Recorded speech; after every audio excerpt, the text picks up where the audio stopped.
are listening to the Addiction Files, where we discuss evidence-based treatment, clinical pearls, and resources while striving to destigmatize the treatment of addiction in our medical culture and save lives. We are the Addiction Doctors, Dr. Darlene Petersen and Paula Cook. Welcome to this episode of the Addiction Files. We are thrilled tonight. I have Dr. Laura Petracek joining me from sunny California. So we are just thrilled. We are going to be talking about DBT for alcohol and substance use disorders. And it is our pleasure. I am flying solo tonight. Paula is away for the evening, but we are in good hands. So Dr. Petracek is a certified DBT therapist who uses her own experiences with recovery and treatment to help others. Dr. Petracek received her Master of Social Work from Wurz-Weitzler School of Social Work and PhD in Clinical Psychology from the California Institute of Integral Studies. And she's worked in the field of psychology for more than 30 years. She is also the author of the DBT workbook for alcohol and drug addiction and the anger workbook for women. Just start with, tell us the difference, like what is DBT and how is that different from other forms of therapy, and who benefits from this? What type of patient should we be referring for this type of therapy, and why is this good for our patients with alcohol and substance use disorders? Thank you, Darlene. Yes, so DBT stands for Dialectical Behavioral Therapy, and basically DBT has three prongs to it. The first one is cognitive behavioral therapy, looking at a patient's negative thinking patterns, and keeping a thought record, gaining awareness and how to change and intervene with those thought patterns. The second part is mindfulness or meditation, and that's teaching a patient different meditative techniques and also learning to be mindful in everyday activities. And the third piece, which makes this therapy different, is dialectic. And dialectic means both and. So in a lot of times our patients think in either or, especially alcoholics and addict. Either I'm really great or I'm a piece of you know what. Or I think this person is wonderful or I think they're horrible. But we have a lot of black and white people in recovery or who are in addiction, black and white thinking. So the both and is looking how to hold both. So meaning, like I give an example in my workbook, I wrote it during the pandemic. So, I'm in lockdown. I'm really struggling and I know I'm going to get through it. So that holds both truths as true. And DBT is what they call an evidence-based therapy, meaning Dr. Linehan, who is the inventor of DBT, her and her colleagues at the University of Washington have done numerous studies on how DBT is effective, initially with women who were, and a few men diagnosed with borderline personality disorder. But then they broadened their research and found that DBT is helpful with a lot of different patient populations who suffer from emotional dysregulation. That is really helpful. So you're saying borderline personality, really beneficial, which we frequently encounter with substance use disorders. And then in general, just this emotional dysregulation. Is there any patient populations that you wouldn't see benefit from DBT? I think the more severe diagnoses like schizophrenia or psychotic disorder, I don't know. I mean, I'm sure they could, but I don't the awareness is crucial. So not really having that self-observation, I think, would be very limiting. And going back to different patient populations, like people with emotional or eating disorders, or food disorder, or just like anyone you could think of, gambling disorder. I mean, there's so many disorders, depression, major depression. For me, I went myself personally because I was really struggling at the time with my bipolar disorder. So, and that's what, really spearheaded me to write this book. Was here I've been trained as a DBT therapist. I'm a professional psychologist. I'm in recovery myself for many years. But when my daughter went off to college, it really set me into a spiral. She's my only child, and, we're very close. And they had tried this new kind of fangled therapy and for depression. It did not work well. And it unfortunately spearheaded or triggered a manic attack. And even though, yes, they increased the lithium and different, psychotropic medication, the DBT really helped. I learned so many tools on a personal level, how to deal with emotional dysregulation. And that, in one of the groups, the therapist said, pain is inevitable, suffering is optional. And the suffering is optional always kind of eluded me. Like, how do you not suffer if I'm going through this emotional pain?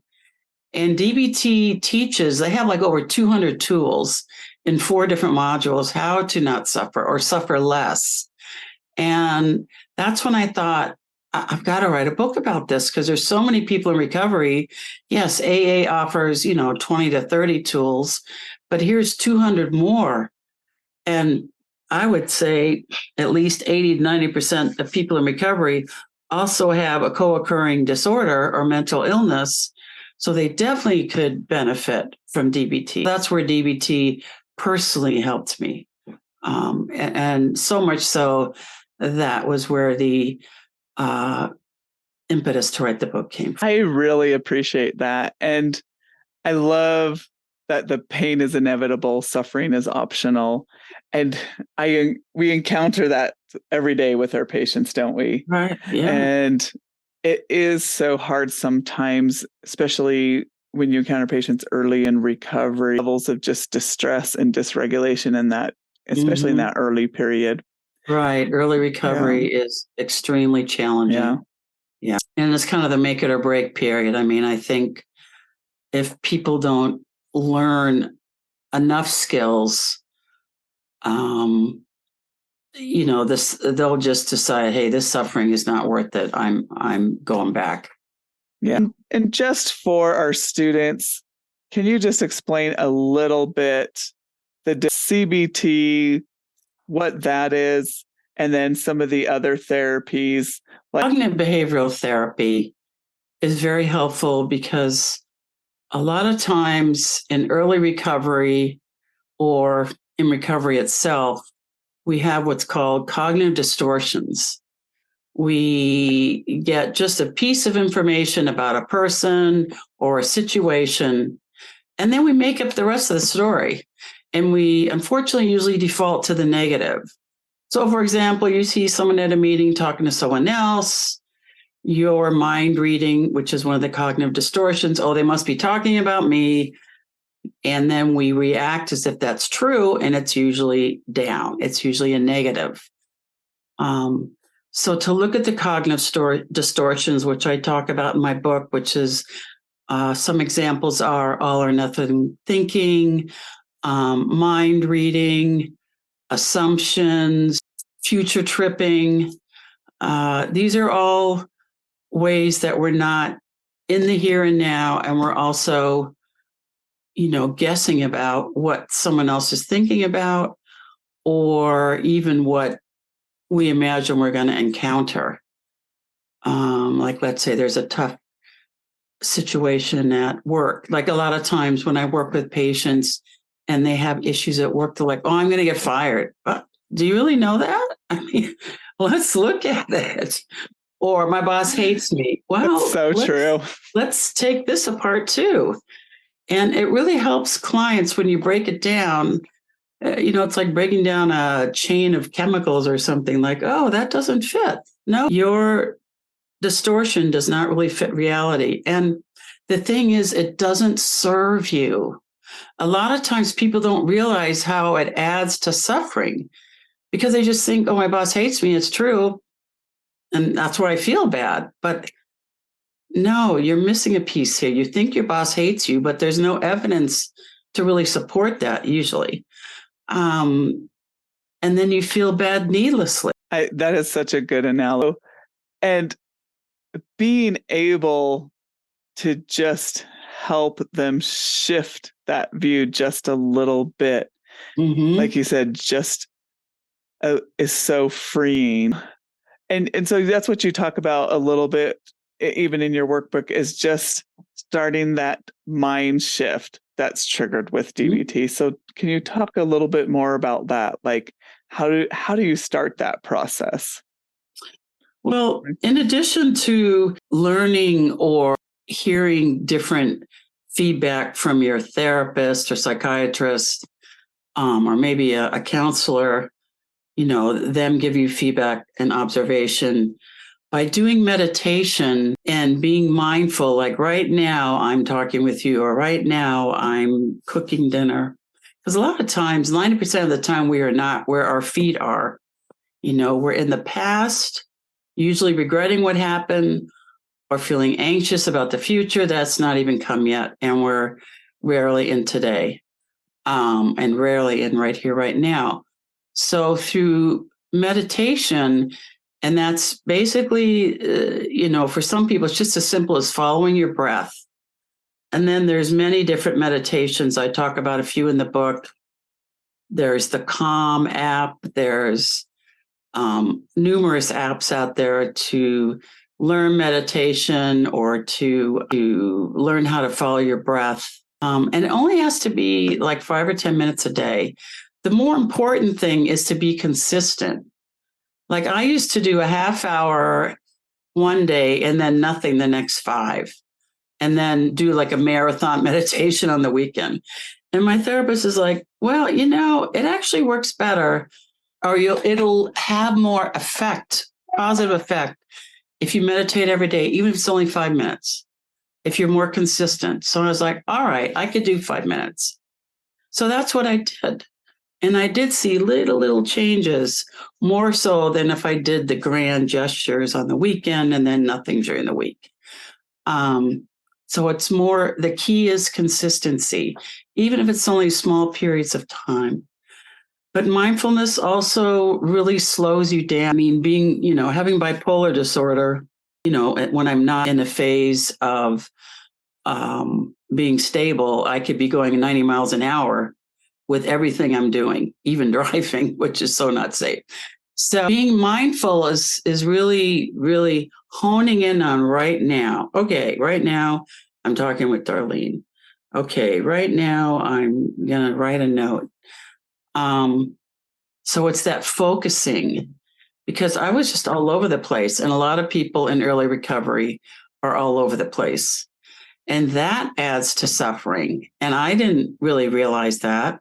I thought being multitasker was like so cool and like a feather in my cap, when actually it just added more stress needlessly. That is so true. I can't tell you how many times I see that with patients. And the first thing we want to do is just try to teach them that skill of just being able to stop the numbing behavior that they've been doing with alcohol and substances and be able to just feel emotions. And that's what you're kind of talking about with just being able to be present.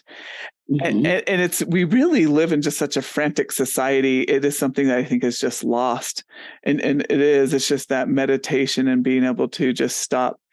I've even practiced sometimes what we call moving meditations. It's just going and taking a walk out in nature. Yes. Because some people are sometimes so anxious and so revved up that they just look at me like there's absolutely no way that I could even just sit for 1 minute in their head. Yeah. They just couldn't do that. And I said, then don't just go, put No, on your app, and, yeah, there's a lot of meditations about walking. Yes. And actually there's some about walking and then doing counting at the same time.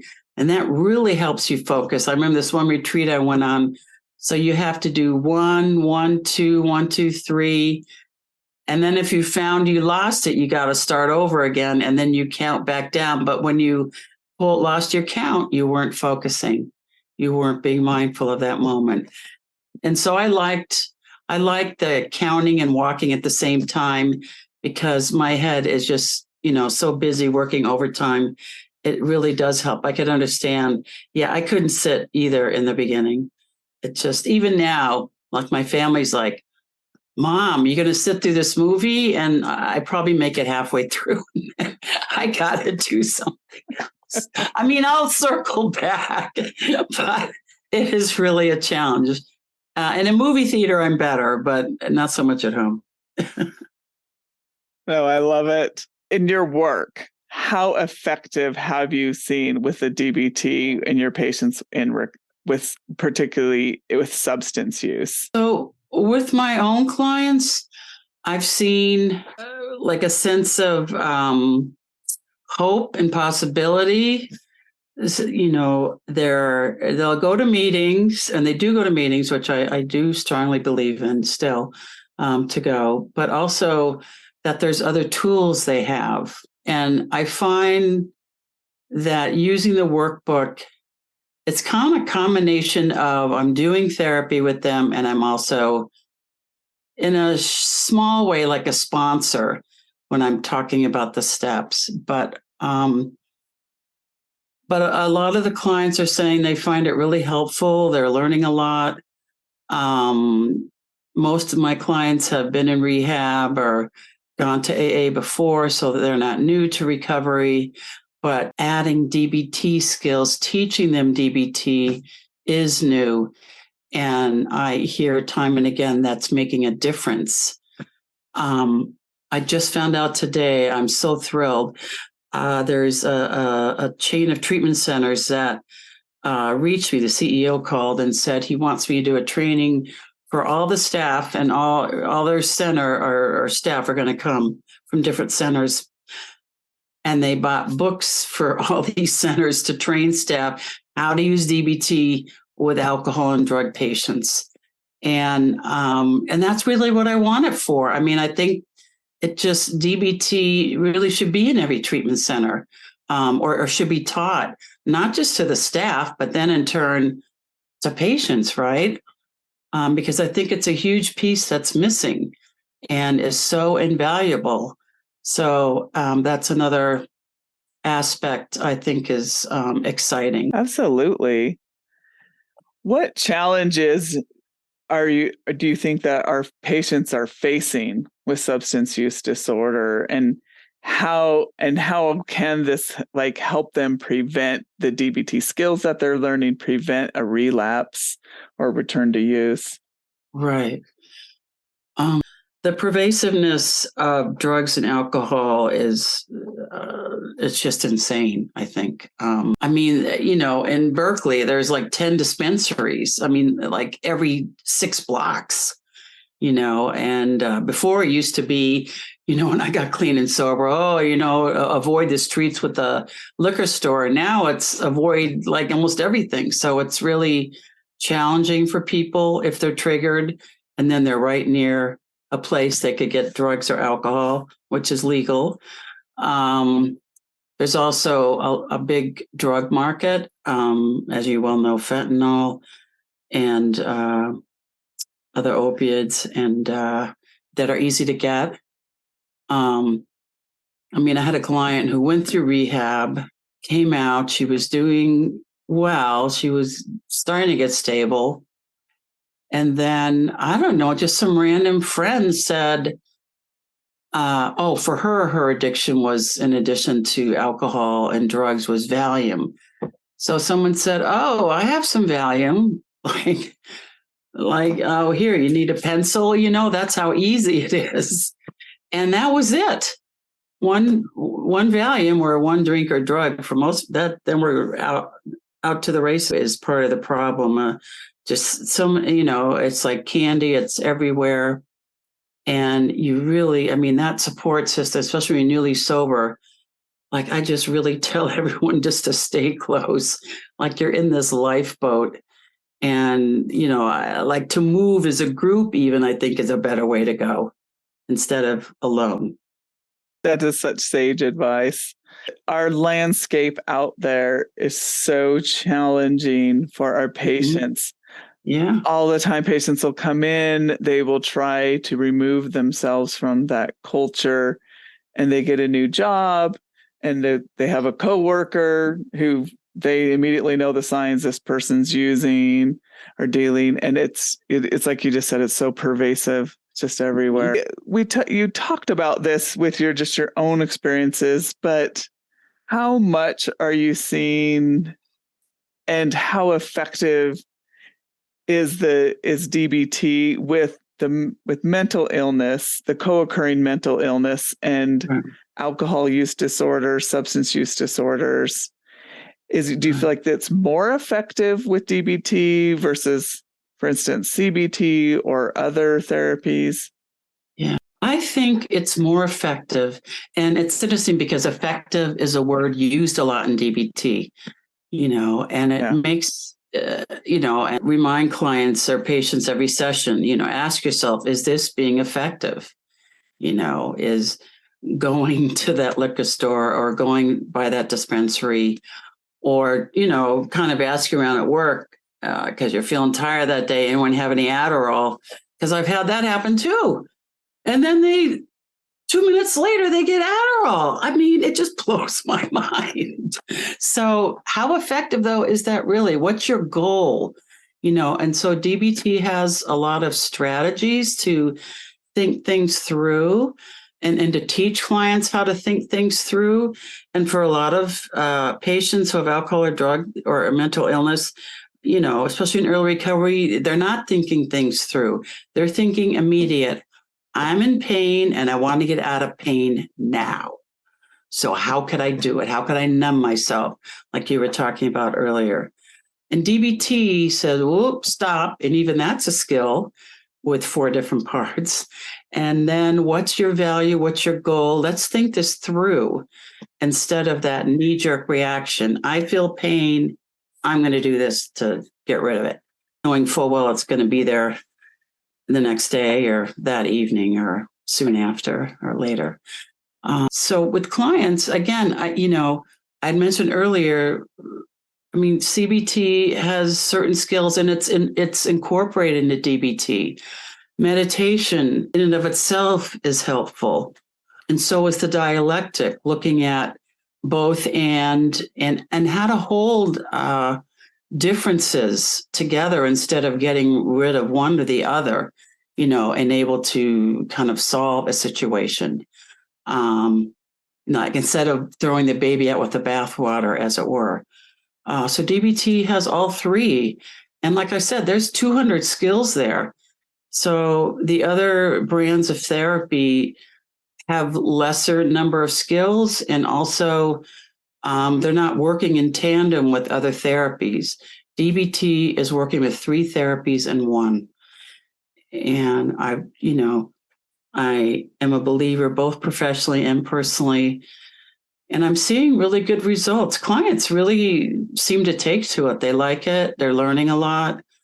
They like to share how they used a certain skill and how it helped or didn't help. That's also a teachable moment as well. I love it. And I think we have such a difficulty sometimes, particularly with co-occurring mental health disorders, just getting that initial even engagement in therapy.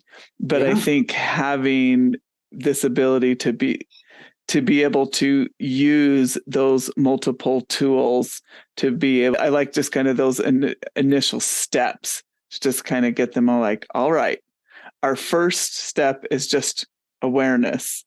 And I think that's so important, especially when we're dealing with substance use disorders, and then particularly also when you have either personality or a co-occurring mental health disorder. That's just so critical. Sorry. Yeah, no, go ahead. I just came to me. So I love homework. All throughout my career, I've always given clients homework. And there's so many homework sheets, because a big thing, like in AA, they say you never graduate. You just go through the steps again. Well, in DBT, it's practice, practice, practice, because you have to practice these skills to get good at them. It's not a one-time deal. And very similar to AA when you practice different principles or different parts of a step. And so I think that also, that it's very engaging in that regard. It's not just, okay, and I'll see you next week. It's, okay, we start with the homework. What did you do? Let's look at the worksheet, what worked or didn't work, and then move on to the next step. What was your week like? And then towards the end, teach a new skill and then have a homework assignment. So it's very structured, which I think is helpful, because sometimes I've worked with people, in early recovery, and they'll just talk the whole time. And I don't know if that was really so helpful. I think DBT and other therapies too, but DBT reins in people because there's a structure. And I find that very helpful for clients. When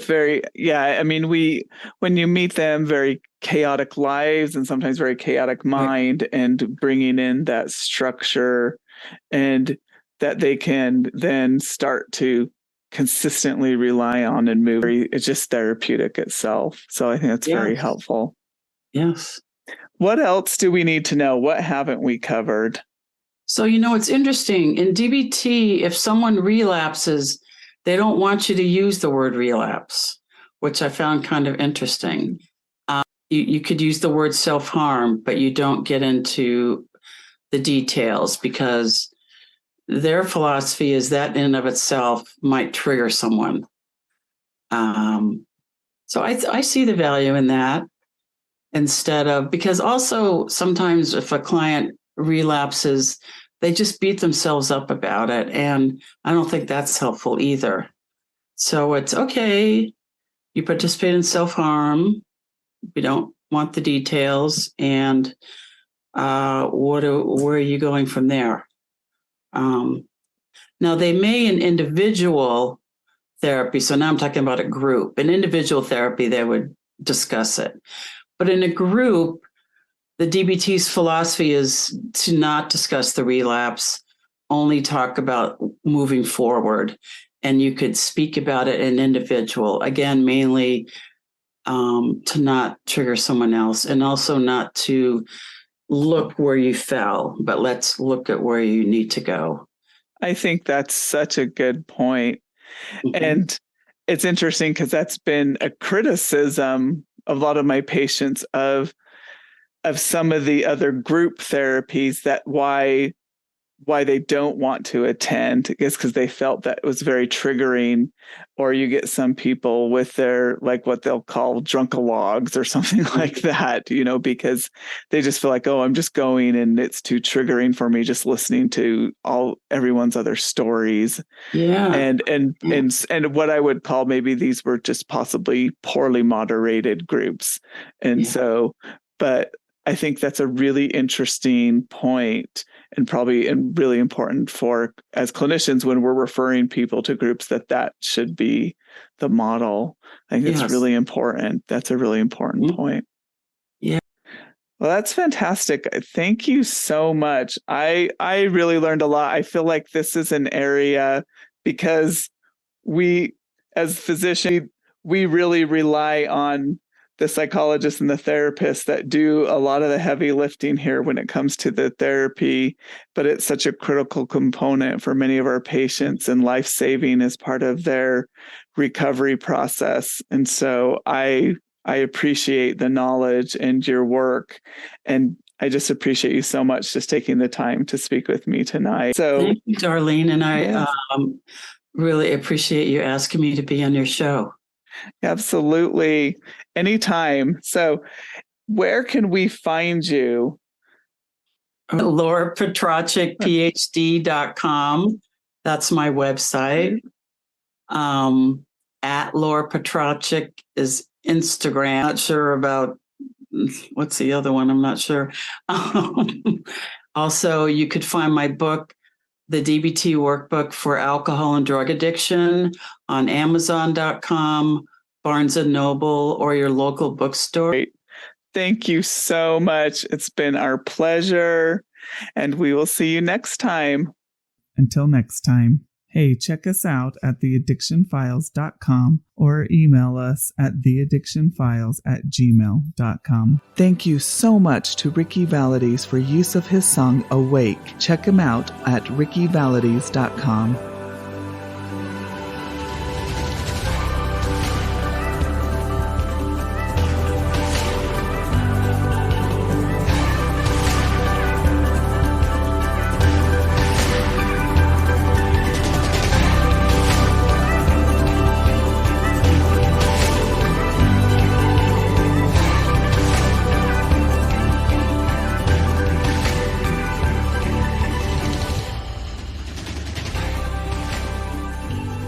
Podcasts are for entertainment and education purposes only. Hosts and guests are not responsible for any harm caused by information obtained from this source. As each person is unique, you're advised to seek the advice of your own healthcare professional to treat any medical conditions you may be having. Opinions expressed on this show are those of the Addiction Files and not of our respective employers.